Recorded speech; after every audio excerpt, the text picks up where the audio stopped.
easy to play with the intensity that they are unwilling to match. Anybody touch the ball, they get knocked out today. This is where we take our respect. I'm being got to go.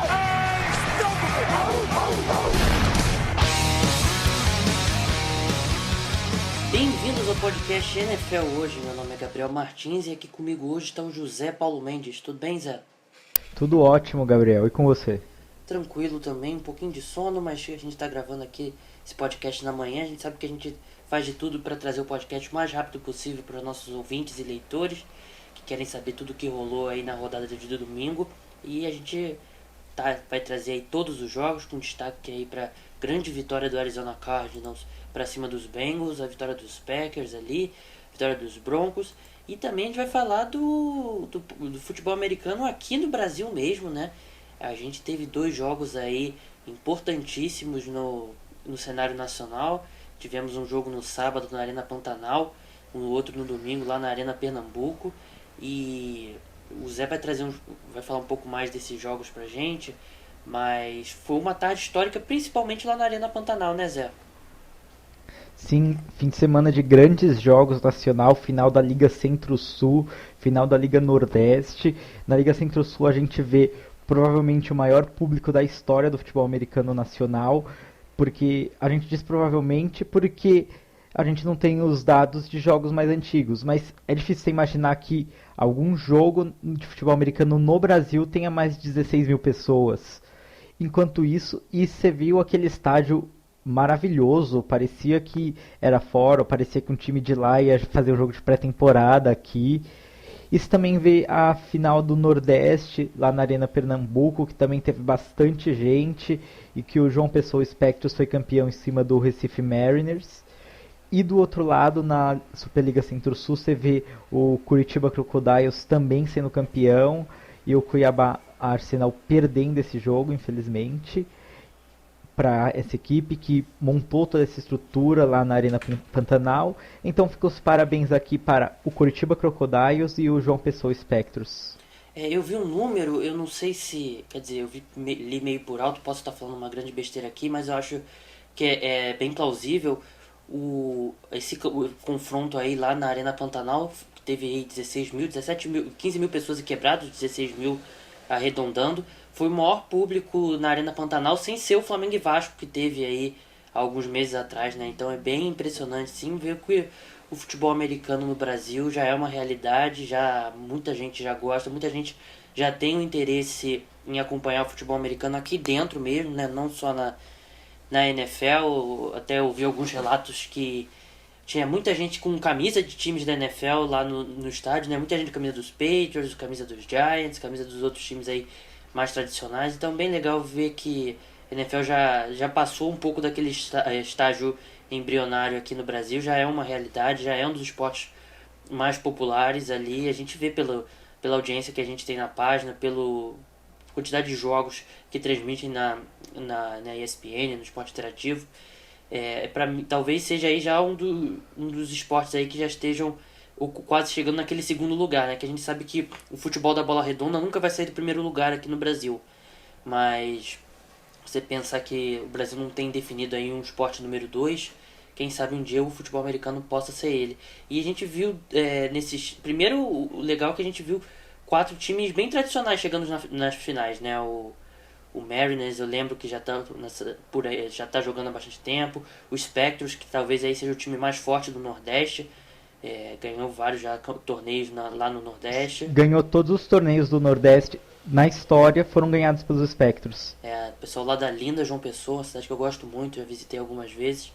E na Centro-Sul também, o Crocodiles também é um time que, se eu não me engano, tá lá desde a época dos primeiros torneios touchdowns. Eu lembro que naquela época eu até acompanhei um pouco mais de perto o torneio, e na época do Fluminense Imperadores e tal, e eu lembro que acho que o Curitiba Crocodiles já estava lá desde o começo. Então são vários times aí tradicionais, o time já estão até conquistando torcida, né? Você vê 16 mil pessoas no estádio, não é um caso de 16 mil amigos e familiares, né? Você vê que são pessoas muito interessadas em ver o futebol americano. E uma cidade que a gente respeita muito Cuiabá, cidade que é mais no interior, E acho que isso manda uma mensagem bem legal para a NFL que se consegue juntar 16 mil pessoas numa das capitais que não são tão grandes, assim como Cuiabá, que tem cidades muito maiores no Brasil, como Rio de Janeiro e São Paulo. Quem sabe aí a NFL não veja que tem mesmo público para trazer o Pro Bowl aqui pro Brasil, né, Zé? Com certeza, se pensar, eu acho que hoje em dia o Brasil consegue lotar o Maracanã. Eu acho que em São Paulo acabaria ficando pro Allianz Parque por causa da estrutura. A gente consegue lotar uns estádios desse e trazer um jogo para NFL aqui, pode ser um Pro Bowl, pode ser um jogo de pré-temporada que nem acontece com a NBA. Eu não lembro se ocorreu esse ano, eu lembro do ano passado. Teve esse ano foi o Orlando Magic que jogou com o Flamengo. Sim, então, e ano passado a gente viu aqui vindo Miami Heat e Cleveland Cavaliers, que veio o LeBron James. Quem sabe a gente não tem um Pro Bowl aqui com Tom Brady ou Peyton Manning. Peyton Manning não, né? Peyton Manning muito. Esse ano com certeza não, mas eu acho que assim, todo respeito, não querendo desrespeitar São Paulo, a cidade mais importante do país, mas eu acho que pro Pro Bowl os jogadores gostam mesmo de tirar umas férias além de jogar no Pro Bowl, né? Umas férias pagas pela NFL. Por isso que o Pro Bowl aconteceu muitas vezes no Havaí. Então acho que nesse ponto o Rio de Janeiro teria um atrativo maior para os jogadores. Acho que eles ficariam mais felizes de vir pro Rio, pegar uma praia, dar uma relaxada. São Paulo já não tem esse lado, assim. Acho que, principalmente no inverno, lá nos Estados Unidos, eles querem pegar um calorzinho, pegar uma praia. Então acho que o Rio de Janeiro é perfeito. Tem o Maracanã, um dos estádios mais importantes do mundo. E a NFL já visitou aqui o Maracanã, já mandou uma comitiva para inspecionar o estádio. Saiu uma matéria no Globo no começo da temporada regular sobre isso. Então acho que mais cedo do que a gente espera, a gente vai ter um jogo da NFL aqui. Não sei se o próximo Pro Bowl com certeza não, mas quem sabe o outro Pro Bowl ou um jogo de temporada regular, que como acontece na Inglaterra, vai acontecer no México. Então eu acho que o Brasil dá muitos sinais aí de estar no caminho certo aí para receber um jogo da NFL e mostrar a evolução do futebol americano, da popularidade aqui no Brasil. Bem, agora vamos passar para a NFL mesmo e vamos começar pelo Sunday Night Football.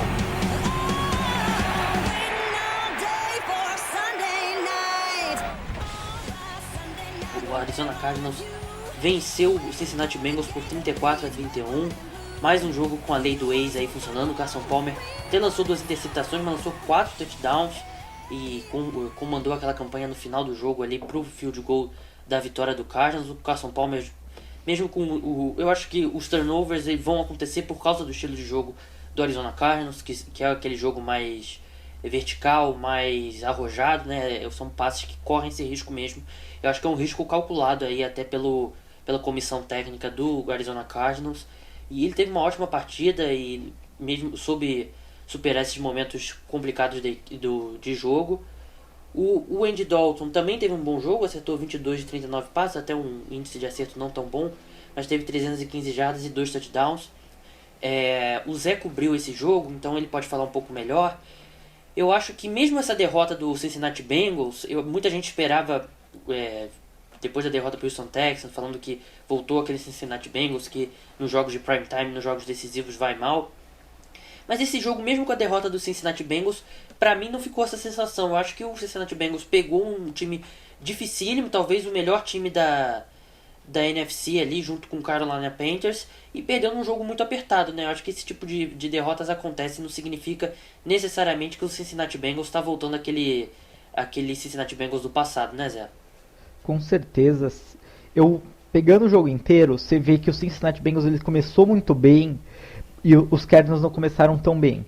O Carson Palmer, as 2 interceptações foram logo no primeiro período e o jogo começou com a defesa do Cincinnati Bengals jogando muito bem e o ataque não estava funcionando tão bem, começou a funcionar melhor, mas o que mudou o jogo, eu acho que foi o vestiário do Arizona Cardinals.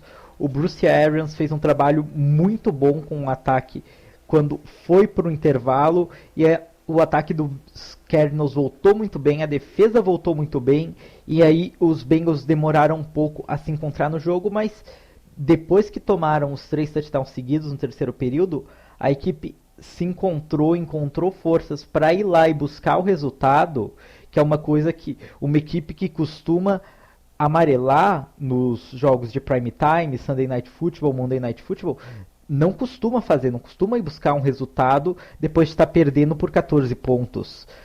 E aí acabou perdendo porque no final a dupla de veteranos Carson Palmer e Larry Fitzgerald conseguiu mostrar com toda a sua experiência uma frieza para conseguir levar a equipe até uma zona de field goal e principalmente um belo trabalho ali no final quando o Arizona Cardinals conseguiu forçar uma falta do Cincinnati Bengals que matou o jogo.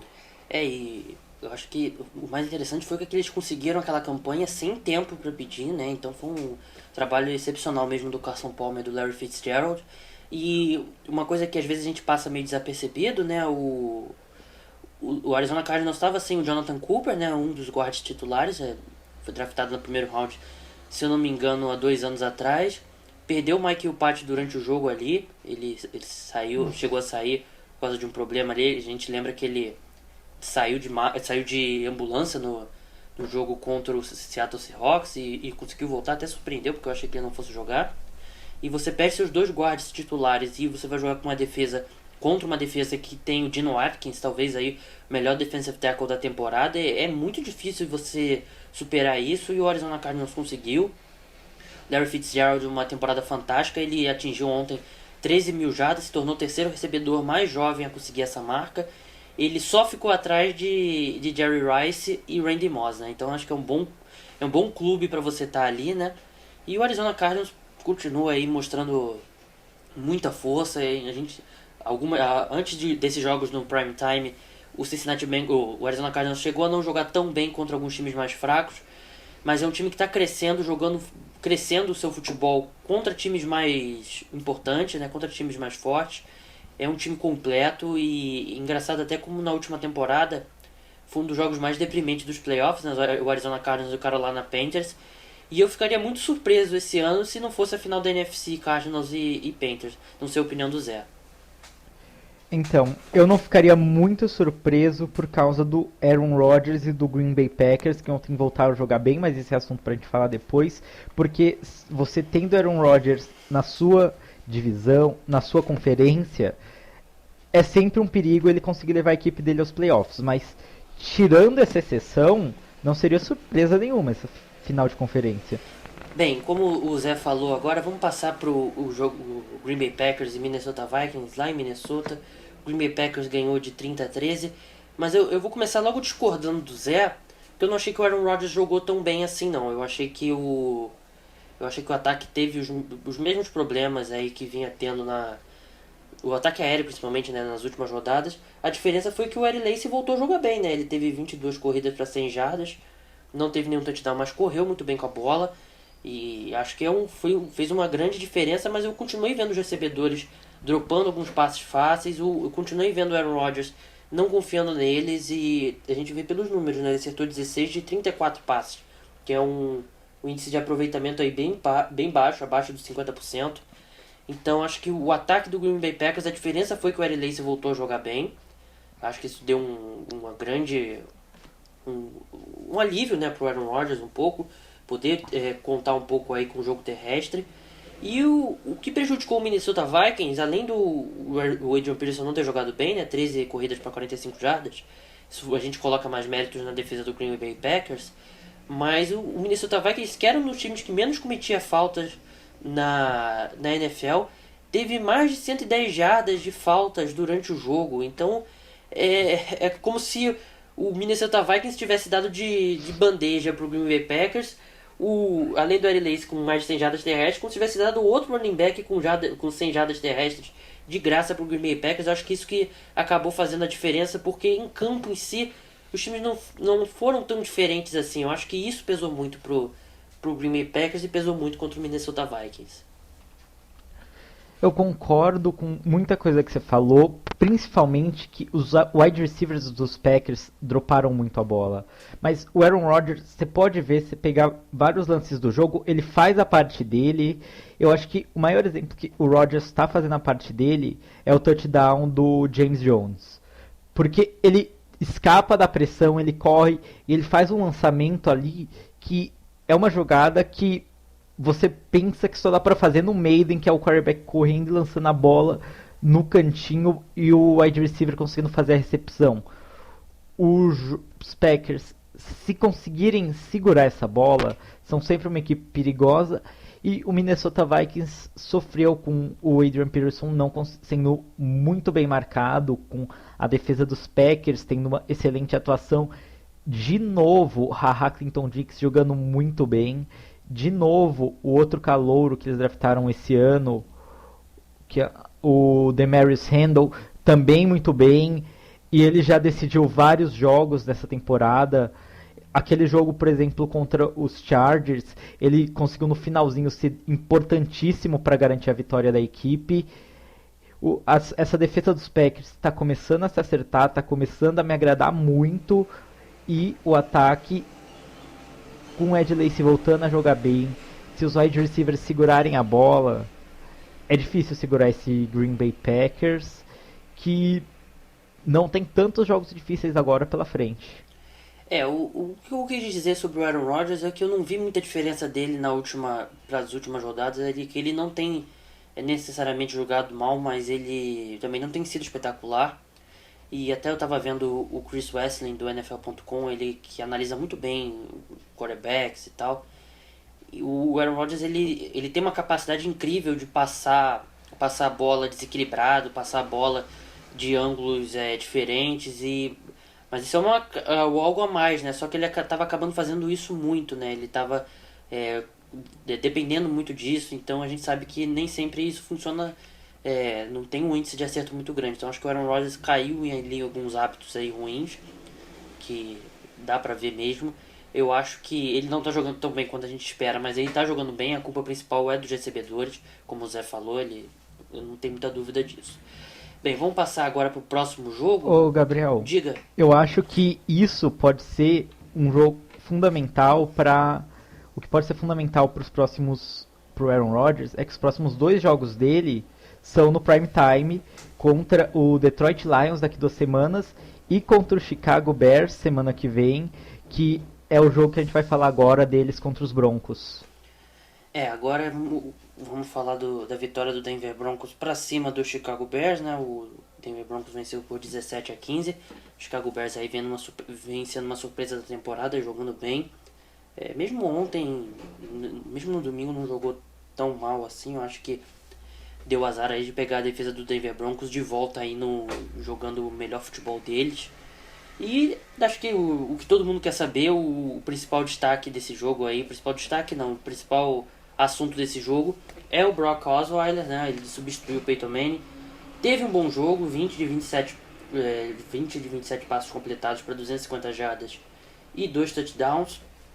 E ele foi um pouco do que a gente esperava, né? Eu vi alguns especialistas falando, especialistas que eu respeito, que apesar dele ter o braço, ter o tamanho, ele às vezes não força tantos passes longos, né? E até eu brinquei no Twitter que teve um momento do jogo que ele parecia um Alex Smith gigante, né? Porque o Brock Osweiler, ele empatou com um ex-quarterback do Seahawks, acho que nos anos 90, como o quarterback mais alto da história da NFL. O Brock Osweiler realmente é muito alto. O Zé pode pegar a altura aí pra gente exata do Brock Osweiler.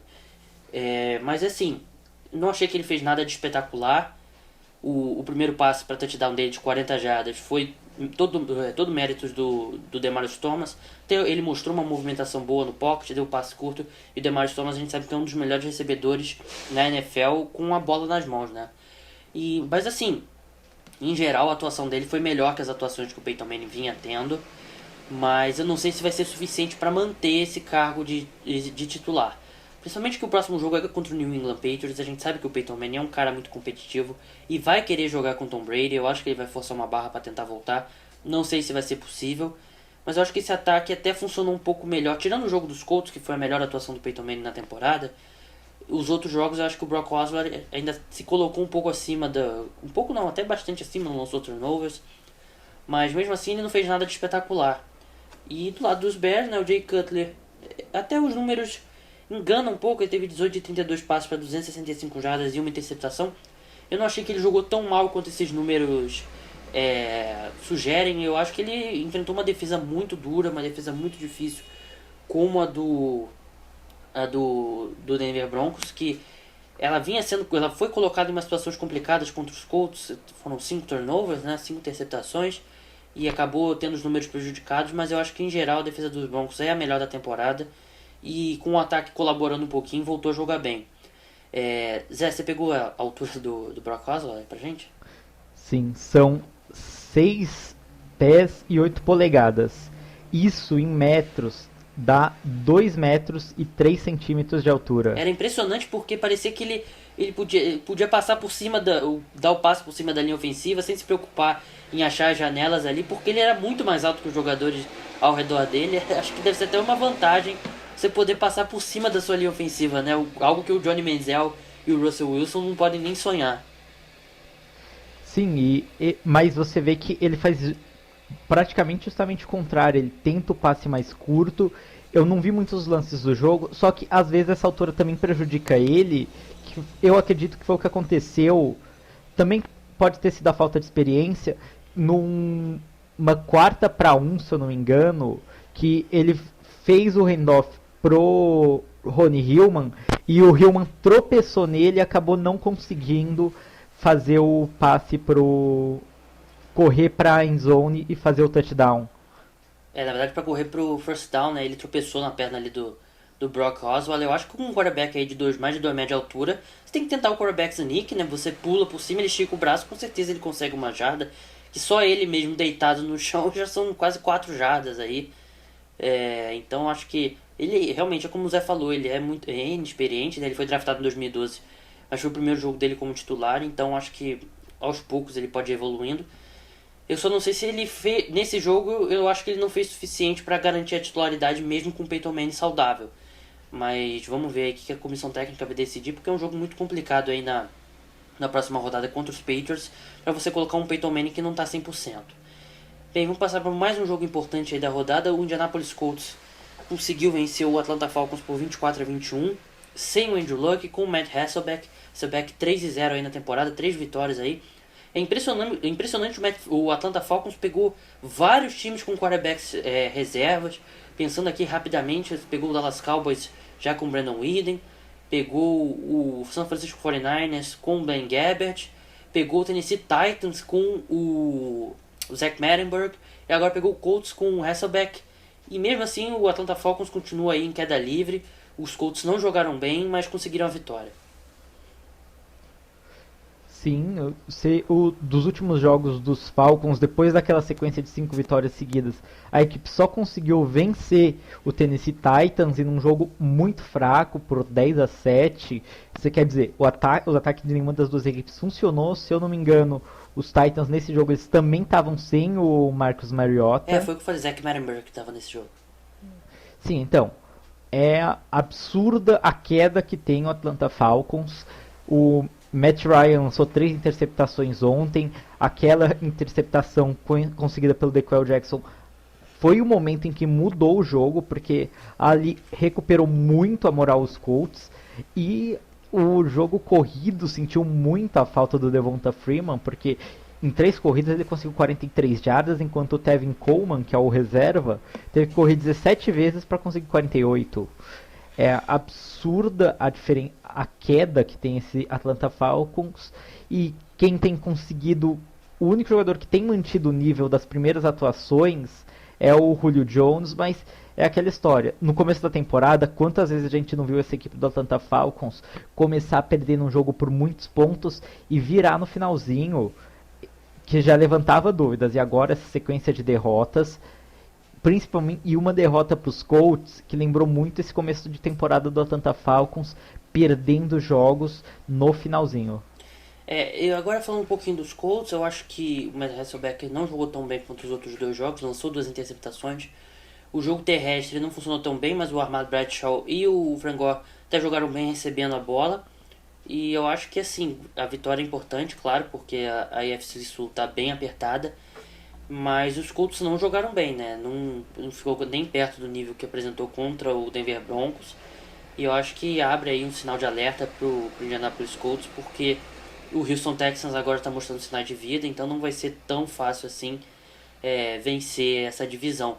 E quase que o Atlanta Falcons consegue empatar de novo esse jogo, né? Teve uma recepção incrível do Julio Jones, que no final, quando ele estava caindo com a bola, o defensive back conseguiu tirar a bola da mão dele ali na lateral, né? Ia ser uma recepção fantástica, uma das melhores aí da temporada, mas no finalzinho ali o defensive back dos Colts conseguiu tirar a bola da mão do Julio Jones. Então acho que passou bem perto e é uma coisa que acontece muito na NFL, né? Às vezes a diferença de um time com 8-8 para um time 12-4 são poucos lances, não é uma diferença tão grande. E é um jogo que poderia facilmente, o Atlanta Falcons poderia ter empatado esse jogo e quem sabe o que aconteceria na prorrogação. Mas o Atlanta Falcons parece que tá esquentando essa vaga aí no Wild Card, tá só mantendo quentinho aí pro Seattle Seahawks. Eu não diria só pro Seattle Seahawks, eu não duvidaria desse time do Tampa Bay Buccaneers, que a cada jogo me agrada mais. Eu falei o Seahawks porque o Seahawks venceu, né? E eu ia fazer uma transição pro próximo jogo. A gente vai fazer naquele esquema de sempre. O Zé vai começar falando do San Francisco 49ers e Seattle Seahawks. O Seahawks venceu por 29-13. San Francisco 49ers e Seattle Seahawks. O Blaine Gabbert, de novo, ele foi o titular e ele vai ser o titular até o final da temporada por causa da lesão do Colin Kaepernick, que agora está na Injury Reserve, então ele não pode voltar dessa temporada. Mas ele não teve culpa, assim como o running back, que tinha sido dispensado de 8 times, o Sean Dragg. Porque o San Francisco 49ers, ele não está conseguindo se acertar. A equipe está abaixo do esperado. Zé, rapidinho, eu só queria fazer um parênteses. Parece que o 49ers entrou nesse jogo um pouquinho com a mentalidade para perder de pouco, não foi? Sim, pareceu exatamente isso. A equipe se esforçou muito para manter no relógio, conseguir tempo para não deixar o Seattle com a bola, porque os Seahawks pegavam a bola, eles passeavam em cima da defesa do San Francisco 49ers. Foram touchdowns fáceis. O Thomas Rawls, se ele fosse andando no meio das trincheiras, ele conquistava 5 jardas, era o que estava aparecendo. E jogou fácil o Seattle Seahawks. O Russell Wilson foi pressionado algumas vezes. Se eu não me engano, ele foi sacado acho que 2 vezes. Mas mesmo assim, ele escapou várias vezes. Ele escapava e conquistava jardas.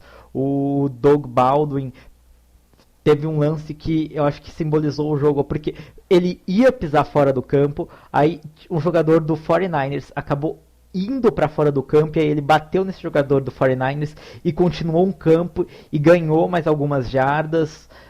Foi um jogo muito triste para o San Francisco 49ers, se você for pensar nessa equipe que há 3 temporadas atrás chegava pela 3ª vez consecutiva na final da NFC. É uma situação complicada e o San Francisco 49ers vai ter que aproveitar a boa posição que vai conseguir no draft do ano que vem para reestruturar seu elenco, porque a equipe não está bem. Só corrigindo, foi há 2 temporadas atrás, né, que o 49ers chegou na final da NFC pela 3ª vez, mas acho que o Zé fez uma boa leitura do que foi o jogo. Agora passando para o Dallas Cowboys e Miami Dolphins, o Cowboys venceu por 24-14. E foi o que aconteceu que a gente esperava, né? O time perdeu 7 jogos consecutivos, voltou o Tony Romo e o time voltou a ganhar. Não foi bonito, né? Porque primeiro que choveu muito no primeiro tempo lá em Miami, né? Então o jogo, quando chove muito assim, prejudica um pouco a qualidade do jogo. O Darren McFadden foi o principal destaque, né? Do Dallas Cowboys. Ele teve 29 corridas para 129 jardas. Impressionante como ele está trabalhando bem no Dallas Cowboys, né? A gente conhece o Tony Romo de outros carnavais aí, do Oakland Raiders, sempre machucado, e ele está com uma série muito boa aí. A linha ofensiva protegendo pro passe não foi tão bem, né? Do Dallas Cowboys, todo mundo fala da linha ofensiva, mas o Ndamukong Suh deu muito trabalho. O Zach Martin sofreu com o Ndamukong Suh, que está jogando bem, está começando aí a justificar o contrato dele. E do lado do Miami Dolphins, o Ryan Tannehill lançou 2 touchdowns e uma interceptação. Uma partida bem cara do Ryan Tannehill, né? Bem limitado em passes longos. O time não conseguiu correr com a bola novamente. Teve só 44 jardas com Lamar Miller e 13 com Jay Ajayi. O Dez Bryant ali discutiu um momento ali com o Tony Romo, numa interceptação que o Tony Romo julgou que o Dez Bryant não foi bem no lance, mas ele teve um touchdown aí, 45 jardas. O Tremont Williams também teve um touchdown. Então o Dallas Cowboys volta ao caminho das vitórias, tem um caminho muito longo pela frente para tentar aí se recuperar. Tá com 3 vitórias, o Giants está na liderança da divisão, tem 5 vitórias, né? E o Giants tem eles dividiram cada time venceu um jogo aí no confronto direto, então é um caminho bem longo, mas coisas mais malucas já aconteceram na NFL, principalmente numa divisão tão fraca como é a NFC Leste. Zé, Carolina Panthers continua aí atropelando seus adversários, né? Mais uma vitória do Carolina Panthers e é o momento da gente considerar seriamente o Ken Newton a candidato a MVP, porque ele jogou demais e o Carolina Panthers inteiro como time jogou demais. Você pode ver, os 5 touchdowns do Ken Newton foram lançados de dentro da red zone. E mesmo assim, a equipe teve um total de jardas ofensivas que foi de 368 jardas. Se você vê que todos os touchdowns foram da red zone, e você pensar que 90 vezes 5 já dá mais de 400 jardas, que é o que seria se a equipe tivesse atravessado o campo várias vezes, é absurda a atuação dessa defesa que segurou sempre lá atrás o Washington Redskins, limitou a equipe a 14 jardas corridas, uma equipe que tem bons running backs, perdeu tudo bem o Alfred Morris logo no começo, mas tem o Matt Jones e tem o Chris Thompson que tem atuado bem, e a equipe sempre parava o Washington Redskins lá atrás. Os 2 touchdowns do Redskins vieram de jogadas que foram muito méritos dos jogadores que receberam a bola. O Deshaun Jackson, que é um jogador fantástico e realmente ele cria grandes jogadas, correu para 56 jardas depois de receber o touchdown. E o Roberts, que conseguiu um retorno para touchdown, que aí você não tem como comentar. O Carolina Panthers, quando foi preciso que a defesa atuasse para parar o Washington Redskins, eles foram muito bem. Eles contaram também com o Washington Redskins ter perdido o Jordan Reed, que provavelmente está fora da temporada, estará na matéria de lesões, que quando o público ouvir já vai estar lá. E o Washington Redskins não foi tão bem, mas o Carolina Panthers mostrando um elenco muito completo e deve levar essa divisão sem muitas dificuldades. Só lembrando que quando o New England Patriots enfrentou o Washington Redskins, o Tom Brady teve 2 passes para touchdown e o Cam Newton teve 5 passes para touchdown. Claro que isso não é nenhum indicativo de nada, mas é só um número interessante aí que realmente o Cam Newton tem que ser considerado para MVP. Claro que o MVP até agora, a menos que aconteça algo muito impressionante, vai ser o Tom Brady, mas acho que o Cam Newton merece estar ali na discussão. Acho que Tom Brady, Cam Newton e Carson Palmer são os 3 melhores jogadores da temporada até agora. Bem, agora... Deixa eu só me corrigir um segundinho. O Carolina Panthers deve levar essa divisão invicto, sem dificuldades. Bem, vamos passar agora para outro atropelo, né? O Tampa Bay Buccaneers venceu o Philadelphia Eagles por 45-17. O James Winston teve 5 passes para touchdown. Ele se tornou apenas o 3º rookie a fazer isso. O último tinha sido o Matthew Stafford em 2009, lá com o Detroit Lions. E o outro que conseguiu foi o Ray Bovard em 1937. Então vê que um feito histórico. O Philadelphia Eagles teve o Mark Sanchez como quarterback titular. Ele lançou 2 passes para touchdown, mas teve 3 interceptações também. Não foi um jogo nada bom. Não foi um jogo nada bom no aniversário de 3 anos do Butt Fumble, né? Quem não lembra, o Butt Fumble foi quando o Mark Sanchez ainda estava nos Jets, né? Foi um jogo Jets e Patriots no Thanksgiving, no dia de ação de graças. E o Mark Sanchez bateu ali na parte traseira, digamos assim, do seu jogador de linha ofensiva e sofreu o fumble, né? Então acho que dia 22 de novembro é um péssimo dia para o Mark Sanchez. Talvez se próximo ano se tiver um jogo marcado para 22 de janeiro, é bom o Mark Sanchez fingir uma gripe, fingir uma lesão, porque coisas boas não acontecem normalmente. E o Tampa Bay Buccaneers vem jogando muito bem, tá com 5 vitórias e 5 derrotas, como o Zé falou, tá na briga aí pelo Wild Card. Eu colocaria aí hoje o Tampa Bay Buccaneers, quer dizer, isso não tem nem muita dúvida, que é um time que está jogando muito melhor que o Atlanta Falcons, por exemplo, que é o time da mesma divisão. E você vê o James Winston com 19 de 29 para 246 jardas e 5 touchdowns. O Doug Martin também teve um dia incrível, né? 27 corridas para 235 jardas. E no meu banco no Fantasy, né? Pra gente ficar bem feliz. E é impressionante como o Doug Martin ele alterna, né? Ele teve uma ótima temporada de rookie, depois teve anos bem ruins, 2013 e 2014. Voltou a jogar bem esse ano, mas ainda alterna alguns jogos ótimos e outros jogos ruins. E das 25 maiores marcas de jardas terrestres em um jogo, o Doug Martin aparece na lista 2 vezes. É impressionante, lembrando que o recorde é do Adrian Peterson com 296 jardas em um só jogo.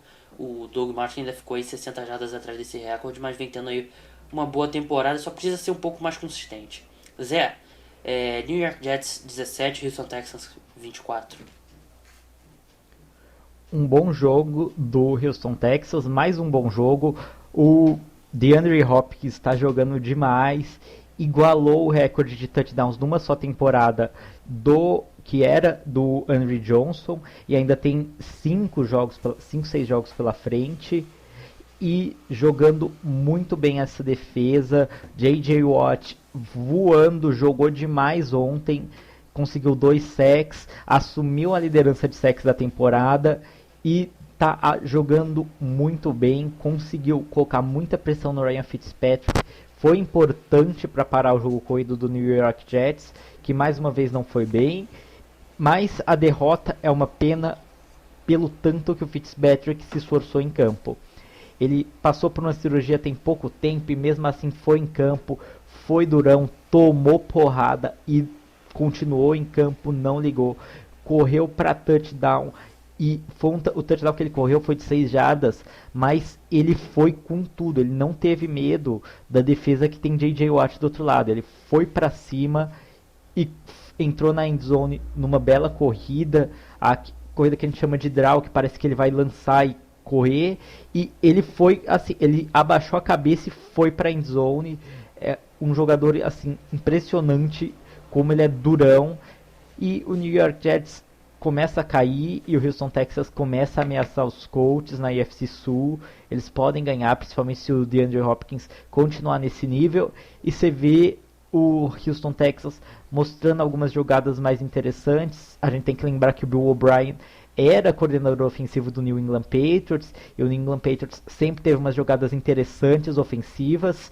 E você vê o Houston Texans conseguindo um touchdown numa jogada de Wildcat, aquela jogada que a gente acostumou a ver em 2008, 2009 com o Miami Dolphins, num lançamento do Cecil Shorts terceiro para o Alfred Blue. Essa equipe do Houston Texans está se acertando mesmo sem um quarterback, e dependendo da posição do draft eles conseguem pegar um bom quarterback para desenvolver, e a gente pode ver uma AFC que seja uma divisão do futuro. Agora acelerando um pouquinho, passar para o Oakland Raiders, perdeu por 13-18 para o Detroit Lions. Detroit Lions que está indo muito bem desde da verdadeira revolução que aconteceu lá, principalmente na presidência e no general manager. Os dois foram demitidos pela dona do Detroit Lions. O time está jogando bem, a defesa voltou a jogar muito bem. Claro que as peças não são a mesma do ano passado, não tem mais o Ndamukong Suh. O DeAndre Levy está machucado, está fora da temporada, mas isso mostra a qualidade do Austin, né, o coordenador defensivo do Detroit Lions. E o Oakland Raiders é isso, foi até porque eu escrevia isso algumas semanas atrás e o pessoal, o torcedor do Oakland Raiders, alguns ficaram chateados. Esse time está superando as expectativas esse ano, não era para esse time brigar por playoffs esse ano, mas isso mostra que agora o recorde é 4-6, já ficou um pouquinho complicado, claro que vencendo 2 jogos aí você volta a brigar, mas a defesa ainda é muito fraca, ainda mais sem o Aldon Smith, né, que agora está fora da temporada, aí fora de 1 ano por suspensão. É o time pro futuro. O que está conseguindo agora, acho que é lucro. Eu acho que o Oakland Raiders já teve uma temporada, já teve uma temporada muito mais positiva do que vinha tendo aí nos últimos anos. Mas é complicado um time tão jovem brigar por playoffs, e pegou um time do Detroit Lions lá em Detroit que está jogando melhor. Vai jogar em casa agora no Thanksgiving, e vamos ver se o Detroit Lions consegue aí continuar essa evolução. Zé, Kansas City Chiefs 33, San Diego Chargers 3. É incrível como o Kansas City Chiefs consegue vencer jogos mesmo sem o Alex Smith lançar touchdown. Porque a equipe conseguiu grandes corridas, até o Dontari Poe conseguiu correr com a bola. Perdeu o Charkandrick West, mas mesmo assim o Spencer Ware conseguiu sair do banco e correr muito bem com a bola. atropelar essa defesa do San Diego Chargers, que dessa vez não conseguiu ver nem o Philip Rivers jogando bem. O Philip Rivers, ele conseguiu só 178 jardas, o pior número dele na temporada, e foi extremamente pressionado por essa defesa. O Tamba Hali conseguiu 2 sacks, e a interceptação do Justin Houston, totalmente mérito da pressão da equipe. O Eric Berry jogando muito bem, essa defesa se ajeitando. O Tamba Hali, eu acho que ele quer renovar porque ele está jogando muito bem. E o San Diego Chargers se limitando. O Danny Woodhead, que vinha sendo um dos principais jogadores desse ataque, foi mal. O Melvin Gordon até agora não conseguiu demonstrar tudo aquilo que falavam quando ele chegasse. Esperavam que ele fosse talvez até o running back com mais jardas quando a temporada começou, porque ele era um calouro que vinha muito bem. Ele não está nem perto do que o Todd Gurley mostrou até agora. E basicamente é isso. Foi um massacre do Kansas City Chiefs. Ainda teve uma discussão ali feia do Philip Rivers com o Antonio Gates na lateral. Uma dos maiores bromances aí da NFL, até impressionante. E para terminar agora, St. Louis Rams 13, Baltimore Ravens 16. Foi um jogo duro, um jogo pegado. O Todd Gurley continua sendo tudo que o ataque do Rams tem a oferecer.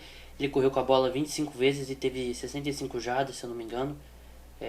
Não estou com os números aqui na mão, mas eu lembro que a maior corrida dele em 25 tentativas foi uma corrida de 7 jardas. Então você vê como os times agora eles se preparam para parar apenas o Todd Gurley, que sabe que nem Nick Foles nem Case Keenum podem fazer nada. E o Case Keenum teve uma partida basicamente idêntica ao que o Nick Foles vinha tendo. Ele sofreu uma concussão, mas continuou em campo, que foi um péssimo erro da NFL, porque a gente sabe que a NFL, os médicos ali têm o poder de parar o jogo e tirar o jogador que eles suspeitam que tem uma concussão, e ele teve mesmo uma concussão.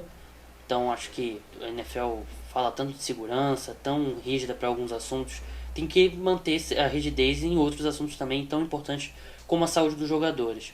O Justin Tucker, ele errou um field goal ali faltando 1 minuto e meio para o fim do jogo, 51 jardas. Ele depois teve outra chance, um cronômetro quase zerado, tinha 3 segundos. O Ravens conseguiu recuperar um fumble que deu essa possibilidade, e ele chutou um field goal de 47 jardas para vencer o jogo.